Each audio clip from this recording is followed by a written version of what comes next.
Sarah Henderson. Sarah, we'll get to local Victorian matters at the Bush Summit in just a moment, but just first of all, I want to touch on this. If that's true, how would you feel about it all? Well, it's been some 7 months and, of course, there's been no meeting between the President of the United States and Prime Minister Albanese. And let's not forget, Pete, that for many months leading up to the election, this Prime Minister was playing puerile political games by basically not reaching out to the President. And now Richard Marles is scrambling, the Prime Minister is scrambling. It's absolute amateur hour.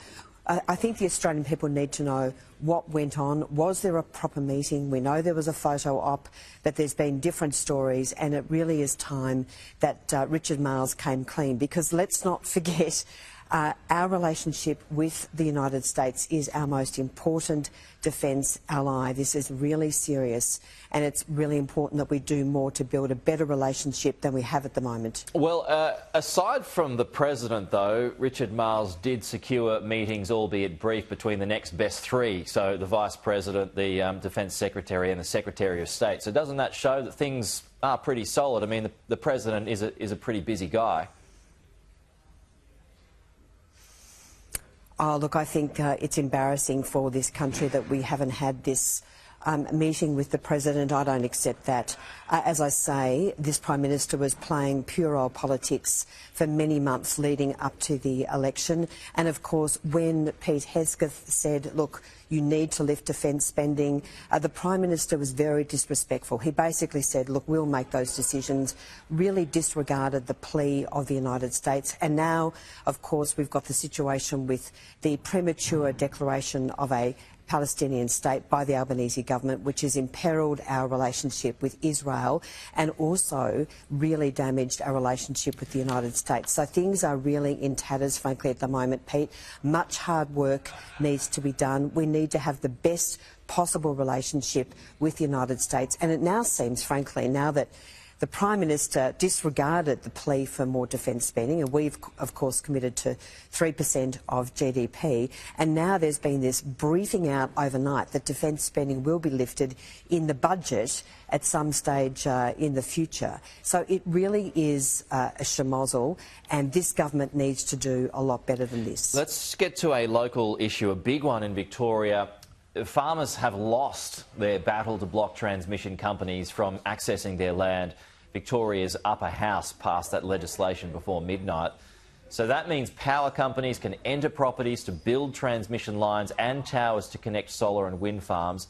It will no doubt set the scene for today's Bush Summit in Ballarat, Sarah. It could be a testy one.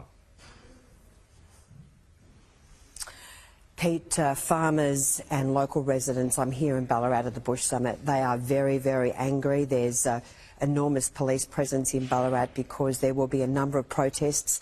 CFA volunteers are coming in en masse and protesting because, of course, they've got the emergency services levy imposed by this horrendous Labor government here in Victoria.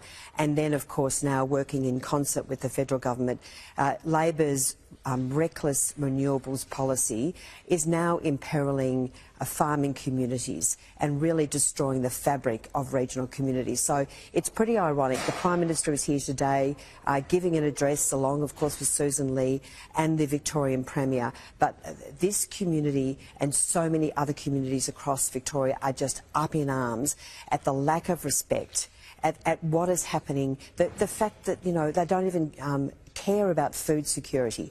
It's quite clear that this government is just barrelling through with this crazy policy, imperiling the lives of so many regional communities, and that's why there is so much anger. So does this harden your stance either for or against net zero at a federal level?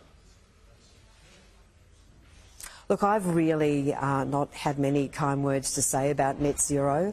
I don't frankly think net zero is worth the cost to our manufacturers, the cost to our farmers, the cost to regional communities. It is these communities paying the price. And, you know, we're talking about billions and billions of dollars, high voltage transmission towers that will go right through from Gorton in Melbourne right through to Hawke, Ballarat, through to Mallee, and it's just complete craziness. There's been no planning. There's no sense of what is happening in this state other than they are sending our economy off a cliff. So we need baseload power. Yeah, so that is absolutely fundamental, Pete. So it would be your view, I know that Dan Tehan's doing his review, it would be your view that the Liberal Party moving forward ditches net zero. Well, look, I respect the fact that the coalition is still undertaking the policy work on net zero, on our energy policy, on our commitments to gas and other things that are so important for our nation to keep our economy on track. But I have to say, I don't think we can wait 9 or 12 months. We've got to get on with it, and we've got to deliver our policy very, very quickly. I have got a lot of reservations about net zero. People don't even understand it. They don't know what it means. All they know is that this government is prematurely shutting down gas, prematurely shutting down coal, jeopardising baseload power and, of course, jeopardising our energy security. And there's only one dividend from that, Pete. Prices are going through the roof. Manufacturing is in a terrible state, particularly in Victoria. Victoria used to be the golden child of Australia when it came to manufacturing, the cheapest power prices in the country. Now we have some of the highest power prices in the country because this Victorian Labor government is sending our state off a cliff. They don't care, and frankly, this is why people are so angry. All right, yep, and plenty of that anger will be on show today, as Sarah pointed out there, at the Bush Summit, the Herald Sun Sky News Bush Summit there in Ballarat today. Kicks off in a few hours. Sarah, thanks for your time.